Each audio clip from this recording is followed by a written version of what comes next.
Hello जी, अस्सलाम वालेकुम। कैसे हैं आप सब लोग? आई होप आप सब ठीक होंगे, मज़े में होंगे। Welcome back to my channel. और आज मैं आपके साथ बहुत ही मज़े के, बहुत ही यम्मी किस्म की जो है रेसिपी आलू की कतली वाले जो आलू है सालन, वो मैं शेयर कर रही हूँ। और इसको सबसे पहले हम देख लेनी है, उसमें घी और प्याज डाल देने हैं और इसमें हमने 2 टेबल स्पून चॉप किया हुआ लहसुन डाल देना है। इसको अच्छे से भून लेना है हमने।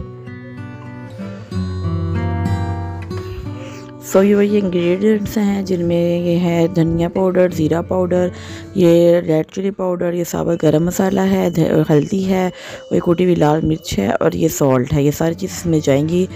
और ये टमाटर हैं 2 जो बाटे हुए हैं, और इसमें मिक्स कर लेंगे हम डाल के इसको। थोड़ा सा पानी डाल लेंगे और उस मसाले की हमने अच्छे से बुनाई कर लेनी है।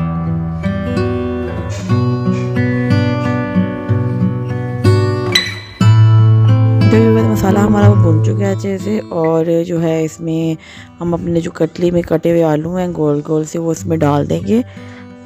और हमें ज़्यादा इसमें पानी भी ऐड नहीं करना, बिल्कुल इसमें इसके पहले भुनाई कर लेंगे आलू के साथ मसाले की।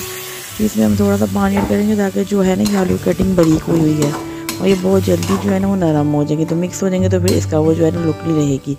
तो आपने इसका ख्याल करके थोड़ा पानी डालें इसमें और इसको ढक दें।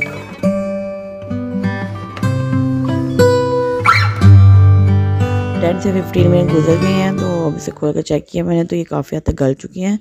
तो अब मैंने इसमें जो डाल दिया है गरम मसाला पाउडर और कटा हुआ धनिया और हरी मिर्ची डालेंगे। इसको ढक देंगे थोड़ी देर के लिए। और व्यूअर्स, हमारा जो है ये आलू कतली का सालन बहुत ही मज़े का तैयार है। और इसको आप घी वाला पराठा बनाएं, रोटी बनाएं, पराठा बनाएं और इस तरह के नाश्ते के साथ इस्तेमाल करें, पूरी के साथ इस्तेमाल करें, वह बहुत ही मज़े के बनते हैं। तो ये देखिए इसकी फ़ाइनल लुक हमारे आलू कतली के सालन की। तो आपको भी अगर मेरी रेसिपी अच्छी लग रही है तो प्लीज़ चैनल को लाइक ज़रूर किया कीजिए, मेरी वीडियो को शेयर करें, चैनल को सब्सक्राइब करें और दुआ में याद रखिएगा। अल्लाह हाफिज़।